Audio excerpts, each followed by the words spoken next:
Bom dia. Não sei se o som vai estar bom. Deixa eu ver. Som tá no máximo. Chegar mais próximo para vocês me ouvirem bem. E aí, pessoal, beleza? Estamos de novo aqui nessa jornada, né?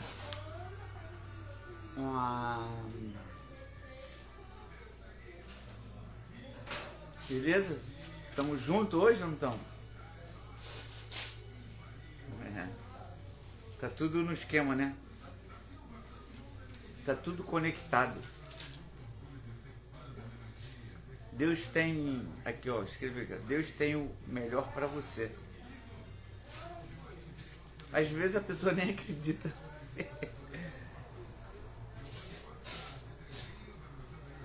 Deus tem o melhor para você. Ó, todo dia a gente acorda, né? Tem esse solzinho, ventinho, parabéns está lá guardado. E temos uma mente, né? A mente que a gente chama de memória, para a gente guardar algumas informações, no qual eu vou aqui conversar com vocês sobre essa memória. Essa memória que a gente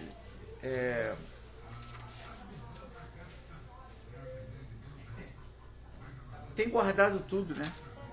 O que a gente tem acontecido com a gente, os colapsos, a inflada, as memórias boas, né? Que faz com que a gente continue o voo, os desafios, né? Tudo tá lá na memória.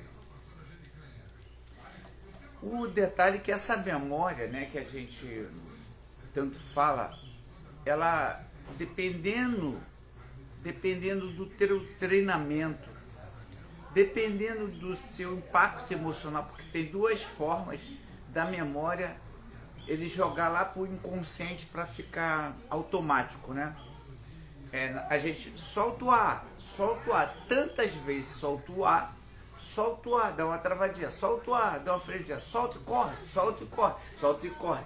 De tantas vezes isso, a memória, ela faz uma programação e joga pro inconsciente. Nesse inconsciente fica programado, a gente, mesmo nervoso, a gente continua puxando a vela, solta o ar, né? E vamos embora, né? Então quem fez tudo isso na gente foi o Senhor, né? Então a gente tem que ser grato a Ele.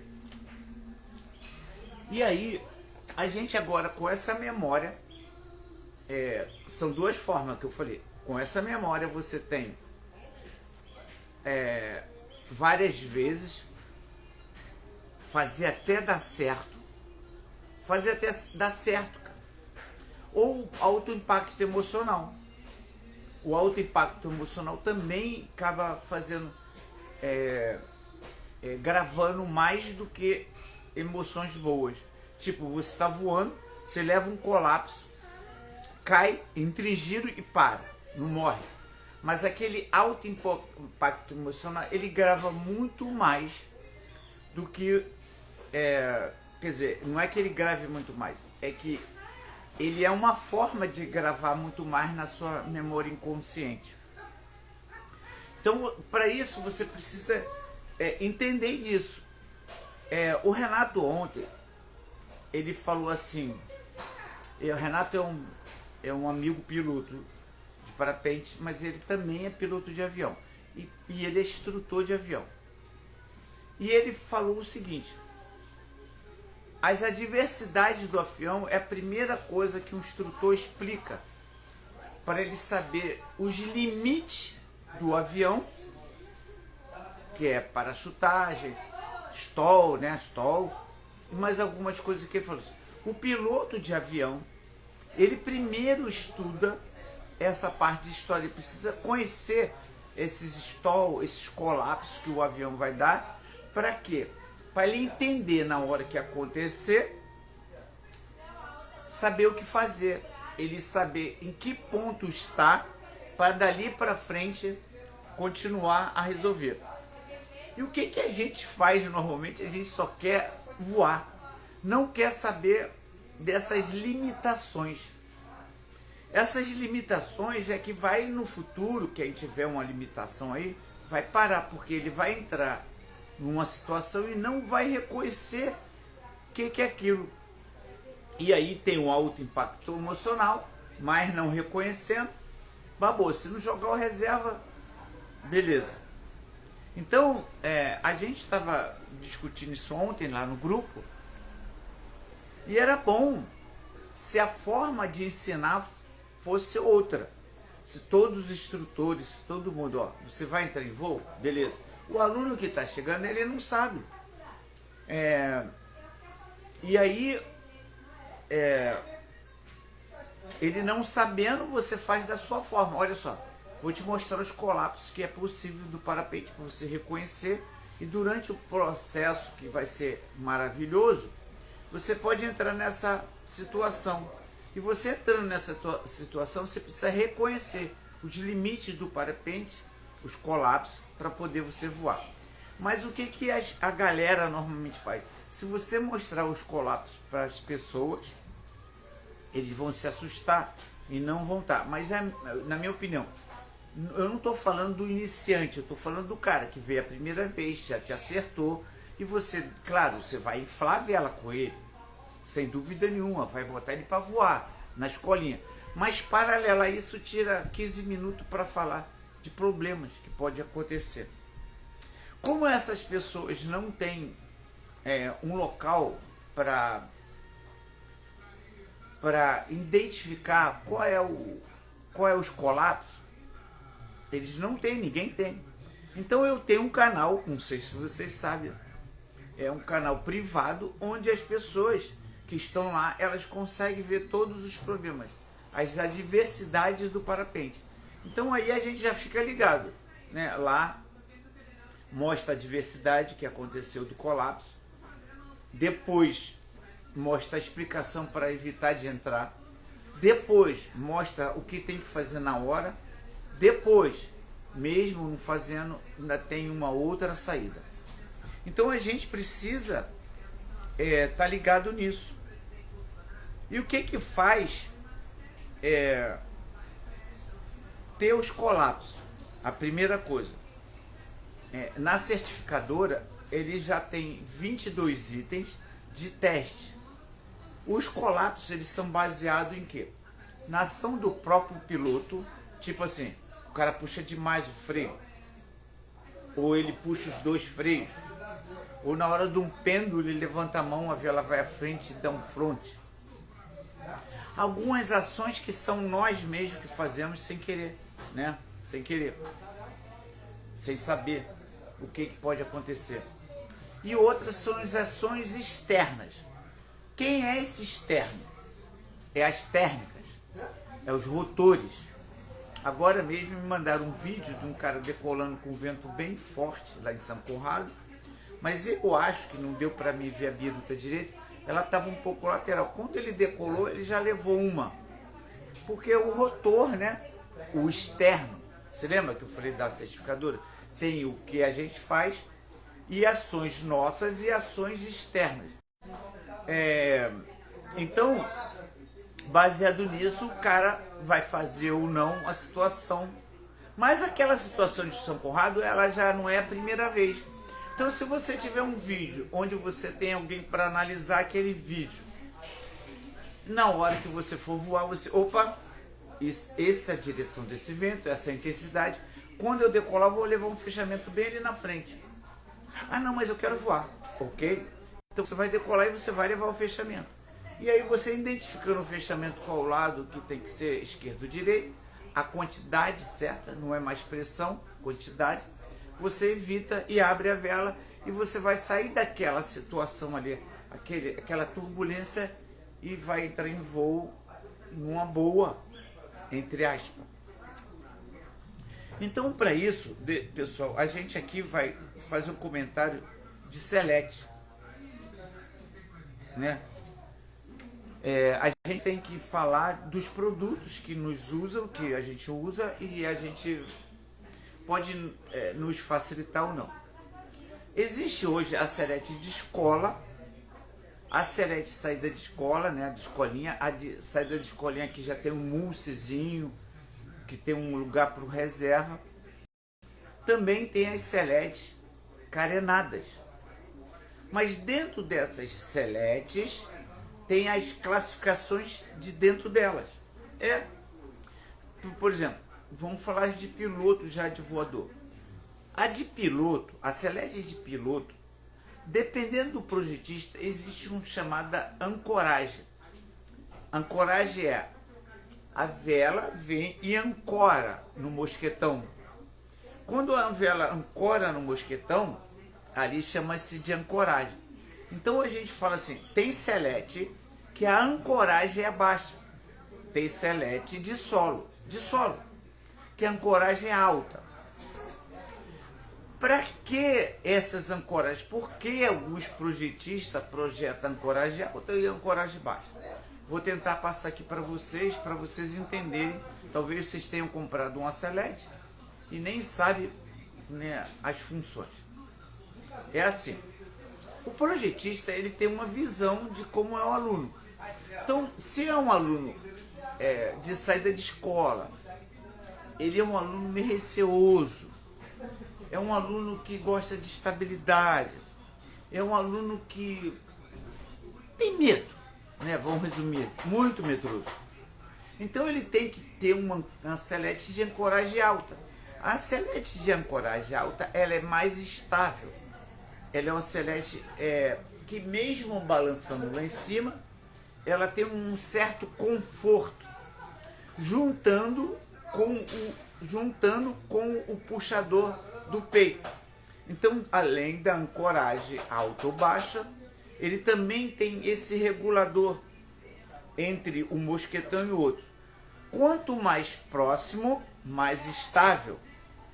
Quanto mais longo a ancoragem, mais estável. Então, se você juntar uma selete com ancoragem alta e também juntar os mosquetões, isso vai te dar uma garantia, com certeza, de uma estabilidade.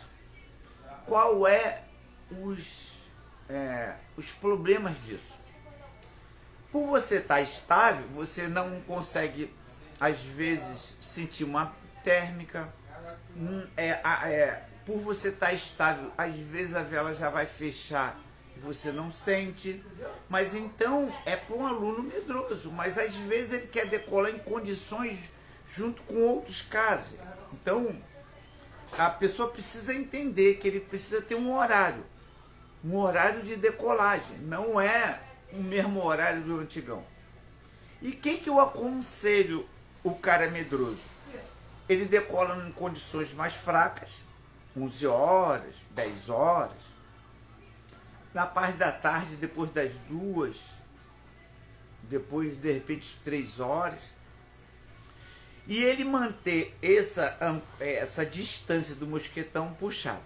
Conforme cada voo ele vai voando, ele vai liberando mais um pouquinho, para ele poder começar a sentir essas ações do parapente. Ok? Ancoragem baixa. Ancoragem baixa. Quem tem ancoragem baixa pode fazer uma estabilidade puxando os mosquetão. E aí quando você puxa o mosquetão, você dá uma certa estabilidade, porque você acabou de comprar uma selete, mas não reparou que era ancoragem baixa. Então a solução é você dar uma puxada a mais do normal entre os dois mosquetão. Para que serve? Por que eu tenho que sentir a vela? Porque quando você está voando e a condição está bem fraca e uma bolha bate no lado esquerdo, essa selete de ancoragem baixa, ela tem muita sensibilidade e ela vai mexer na hora dizendo, opa, tá aqui na direita. Mas se você é um piloto medroso e comprou uma selete baixa, na hora dessas condições fraquinhas, ok. Mas quando a condição tá forte, você vai sentir um sacode pra caraca. E para você diminuir isso, é bom você diminuir o ponto entre A e B entre os dois mosquetões. Eu não sei se deixei bem claro. Ancoragem alta é muito estável. Se você quer mais estabilidade, você aperta os mosquetões. Se você quer ir acostumando com a instabilidade, que é bom, você vai... A selete não tem como mudar a ancoragem, ela está alta, já era. Mas aí você quer desenvolver, você for um piloto arrojado e de repente comprou uma selete muito estável, não está conseguindo sentir as bolhas. O que você faz? Você pega essa mesma selete, você abre, vai abrindo gradativamente cada voo a essa distância, em um centímetro. Ok? Uma solução. Você que é novato e é medroso e acabou comprando uma selete de ancoragem baixa, ok? E não quer vir aqui trocar, não quer trocar, pô, a gente tem aqui muita selete. Se quiser trocar, a gente ajuda vocês. Mas se você não quer trocar, então essa ancoragem baixa não tem jeito, você vai sentir sacode. Para minimizar esse sacode, você vai apertar os mosquetões, jogar eles mais perto. Conforme você vai ficando mais acostumado, você vai liberando para também sentir mais, porque é bom, cara. Como eu falei, se você estiver voando, a ancoragem é baixa e você está com um mosquetão da distância para o outro meia liberado, a bolhazinha que você pegar, ó, pá, você já consegue, opa, tem uma bolinha. Isso vai fazer outra coisa. Quando o rotor, né, você por acaso deu mole, passou na frente de um parapente, você tem uma montanha lá na frente, você está numa roubada, o rotor ele informa mais fácil para quem tem essa ancoragem baixa do que a ancoragem alta. Então ela já te avisa que vai ter um sacode e aí você dá uma travada para se ligar. Beleza? Bem, acho que deu uma ajuda aí em relação às seletes. Alguém me perguntou, as seletes agora de casulada, elas também têm o mesmo processo. Então vamos agora falar da performance. A selete, tanto de ancoragem baixa e alta, elas geralmente você voa um pouco sentado. Então o seu peito, quando você está voando, ele cria um arrasto. Quando você está sentado, a vela tende a ir primeiro e você vai depois, você freia a vela. Que eu quero dizer que não é que você freia a vela, você está indo, você está como fosse uma resistência para a vela. Então a sua vela vai voar menos, ela tem menos planeio. E quando você troca para uma casulada, você tem mais planeio, avança num vento mais ou menos forte. Vocês podem perceber que os caras que voam nos ventos fortes, geralmente eles estão com selete que não seja carenada. Tem muita gente que voa, mas os caras são bons, já pegam o acelerador, tal, já são ligados nessa parte. E agora sobre a estabilidade. A estabilidade da selete carenada, ela geralmente é maior do que a selete de solo. Porque os projetistas sabem que a vela, para quem vai voar de uma selete casulada, é geralmente uma vela de performance, mais sensível. Então, para diminuir também muito essa sensibilidade, eles aumentaram a ancoragem. As nossas Touareg, as Discovery, elas são de ancoragem alta. Por isso que muita gente adora a Touareg, a Pro e a Light, porque elas são de ancoragem alta. Agora, se o piloto ele quiser uma sensibilidade por ela ser mais estável, por isso que muito piloto quando está no solo e vai para uma selete carenada, é muita procura, porque a estabilidade é muito boa, além da performance, né?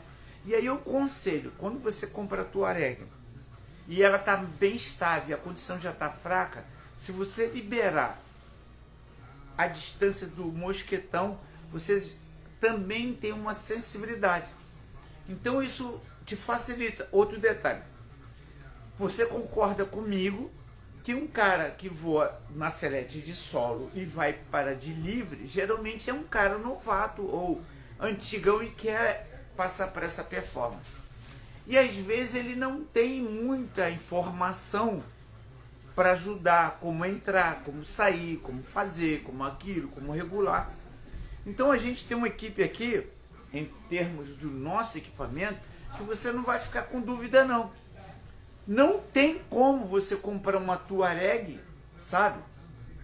E voar insatisfeito. Você tem que entrar em contato com a nossa equipe, que a gente vai fazer a regulagem e vai explicar até mesmo no telefone o que tem que fazer. A gente já tem um padrão de problemas e quais são as soluções. E aí você vai crescer demais no voo, porque é uma estabilidade que você vai sentir que é o cara. E isso os projetistas, né? Eles querem crescer a sua performance. E aí essa performance é ajudada com os equipamentos. Eu acho que, entre aspas, deu para indicar. Agora, os problemas da carenada. Que a gente também explica, né, no nosso caso, na nossa empresa. Quando você está voando com a carenada, né, voando com parapente, então a carenada ela corta o vento. A nossa Touareg, ela é um neoprene como fosse uma roupa, então o vento passa bem direto. Mas na hora da turbulência, a gente aconselha dobrar as pernas para ir junto com a vela. Então quando o cara compra, a gente faz um treinamento e fala para ele pendurar selete. A gente só, aqui pessoal, a gente não vende só um produto e te entrega e te deixa na mão do vamos ver. A gente tem um treinamento, a gente tem uma forma que você pode ir em casa pendurar e fazer os treinamentos conforme a nossa mentoria. E falar em mentoria,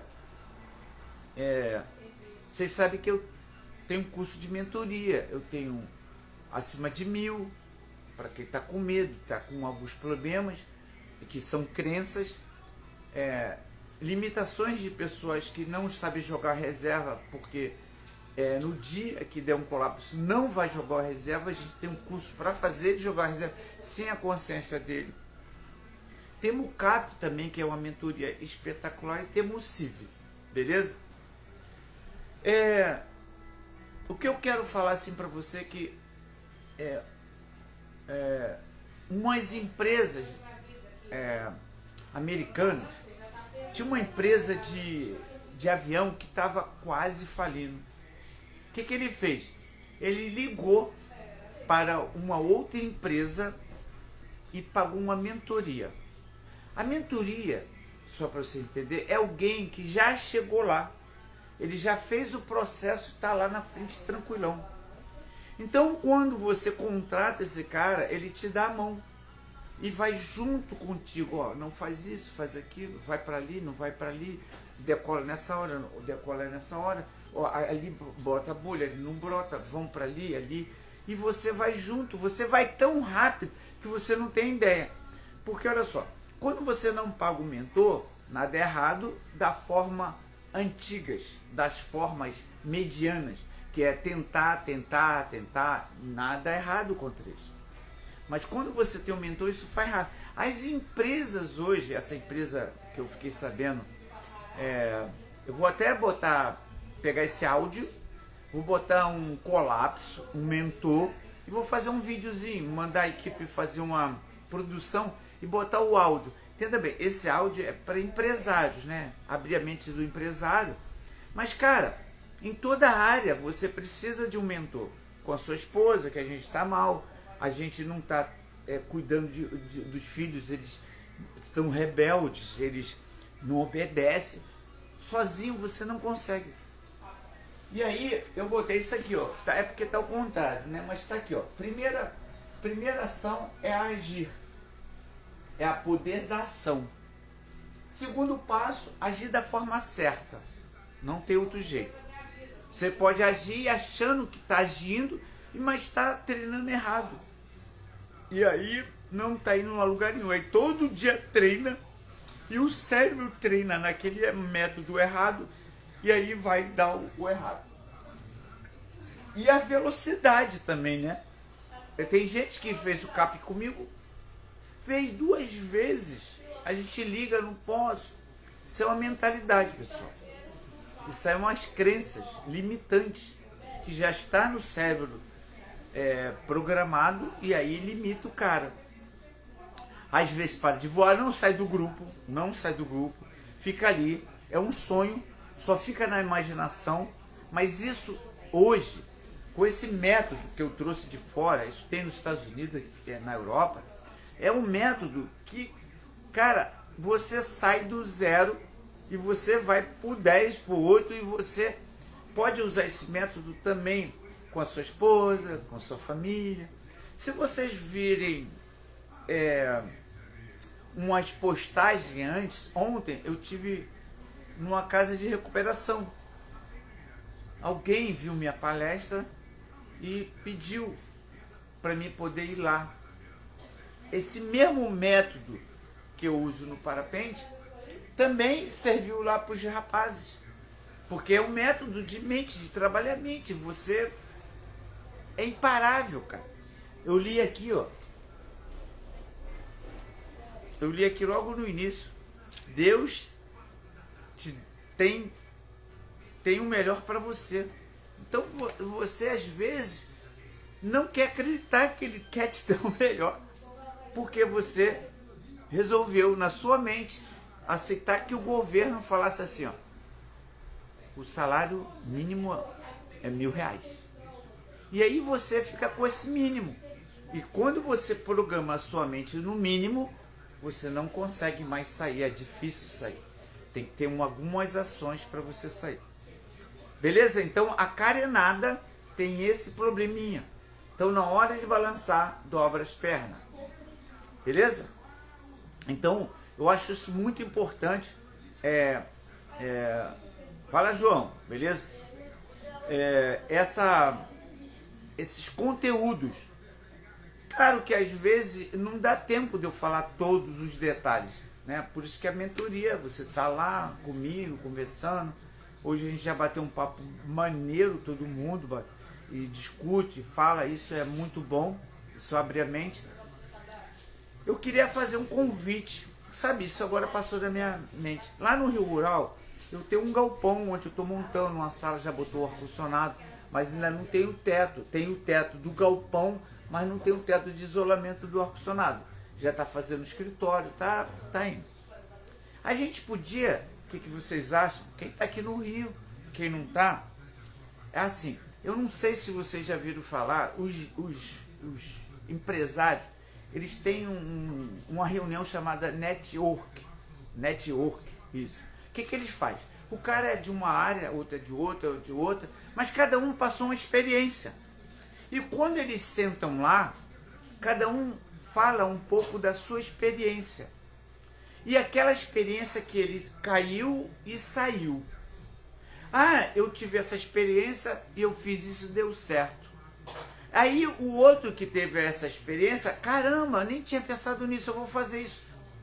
Então eu estava pensando agora, estava falando com ele, que a gente poderia fazer isso, tirar um dia, num horário, a gente se reunir, quem pudesse, fizesse um network de parapente, sabe?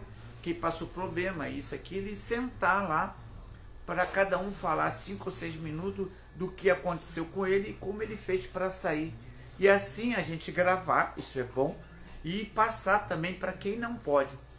Então quem tá aqui no Rio, que fica mais próximo, depois clique em algum lugar aí, talvez eu monte um grupo disso, né? Porque aí a gente se reúne e já vai, aí eu já compro uma água, boto um refrigerante, boto um negócio, e a gente poderia fazer esse network de parapente dos colapsos, inclusive até dos ganhos também, entendeu? Beleza? Eu acho que é uma boa. Eu vou salvar isso aí, né? Vai ter que salvar. Na próxima página eu boto um link do grupo do network de parapente. E a gente pode ser que a gente cresça junto nessa jornada. Beleza? Eu acho que se alguém tiver uma dúvida, tem o direct aí, pode me dar um toque. ou escrever que a pergunta tua é pertinente de outras pessoas, e a gente vai nessa jornada junto. Beleza? Obrigado, gratidão, tudo de bom. Temos select, reserva, temos tudo aqui para o seu. Temos um site novo aí, vocês dão uma olhadinha.